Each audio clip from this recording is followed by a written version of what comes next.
L'incidence des cancers. Qu'est-ce que l'incidence des cancers et à quoi servent ces données? L'incidence des cancers est le nombre de personnes nouvellement atteintes d'un cancer. Il s'agit donc du nombre de nouveaux cas de cancer. Pour calculer l'incidence, il est important de définir tout d'abord la période au cours de laquelle les diagnostics sont posés, généralement une année, et ensuite la population ou la zone géographique qui est concernée. Dans ce cas-là, c'est généralement le département, la région ou le pays. L'incidence peut s'exprimer de deux façons, soit en nombre, comme je viens de le faire, soit en taux. Dans ce cas, le nombre de personnes est rapporté à une population de référence. On parle généralement d'un taux pour 100 000 personnes. Observer le taux d'incidence des cancers, ça va nous permettre de voir si le nombre de cancers augmente au cours du temps ou au contraire s'il diminue au cours du temps. Et le cas échéant, quel type de cancer et quelles personnes sont concernées.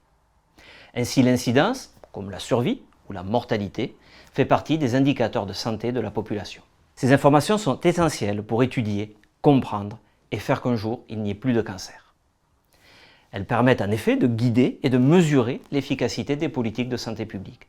Il s'agit par exemple de déterminer les actions prioritaires à mener en prévention, sur le dépistage, ou encore de définir les ressources qui vont être nécessaires pour soigner les personnes malades et d'anticiper les besoins futurs.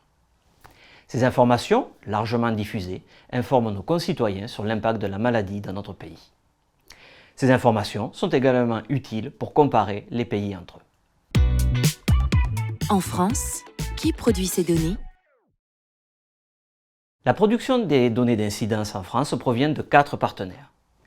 Les registres des cancers, qui sont fédérés dans Franci, le service de bioinformatique et de biostatistique des Hospices civils de Lyon, Santé publique France et l'Institut national du cancer. Les registres sont des structures qui effectuent un recueil qui est continu et exhaustif de données dans une population qui est géographiquement définie à des fins de recherche et de santé publique. Donc pour pouvoir calculer l'incidence des cancers, il est important tout d'abord d'identifier tous les cas de cancer dans une population, et ce, quel que soit le type et le lieu des soins.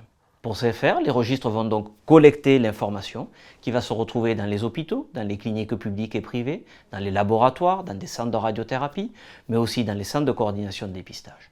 En bref, dans tous les établissements de santé. Ils s'appuient également sur les professionnels de santé et sur leurs réseaux locaux ou régionaux.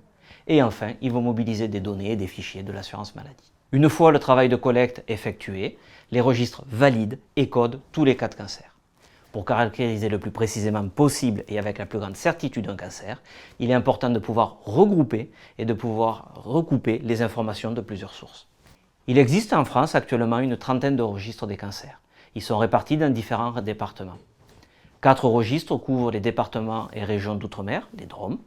Certains registres vont se focaliser sur un type de cancer, alors que d'autres vont englober l'ensemble des types de cancer. Pour les adultes, il n'existe pas de registre englobant la France entière. Le réseau des registres couvre un petit peu moins du quart de la population. Mais cette proportion elle va être suffisante pour pouvoir évaluer l'incidence des cancers à l'échelle de la France entière, mais aussi proposer des estimations au niveau infrarégional, c'est-à-dire au niveau du département ou de la région. Pour les cancers pédiatriques, 2 registres recueillent les informations sur l'ensemble du territoire français. La couverture est donc nationale. Pourquoi ne fournit-on pas les chiffres de l'incidence des cancers tous les ans? Contrairement aux maladies infectieuses comme la grippe, la Covid, le cancer est une maladie qui évolue lentement et sur plusieurs mois, voire plusieurs années. De même, certains cancers sont la conséquence d'une exposition à des facteurs, le tabac, l'alcool, la sédentarité, une alimentation déséquilibrée, des facteurs environnementaux, voire des produits utilisés dans le milieu professionnel. En dehors de circonstances exceptionnelles, les délais entre l'exposition et la survenue du cancer est donc très longue et se compte en années. Il varie souvent entre 5 et plus de 20 ans. Par conséquent, même s'il est important de surveiller l'évolution des cancers au cours du temps, il n'y a pas de nécessité de connaître l'incidence des cancers chaque année, car ces temporalités sont beaucoup trop courtes pour pouvoir mettre en évidence des évolutions et pour pouvoir mesurer l'impact des politiques de lutte contre les cancers.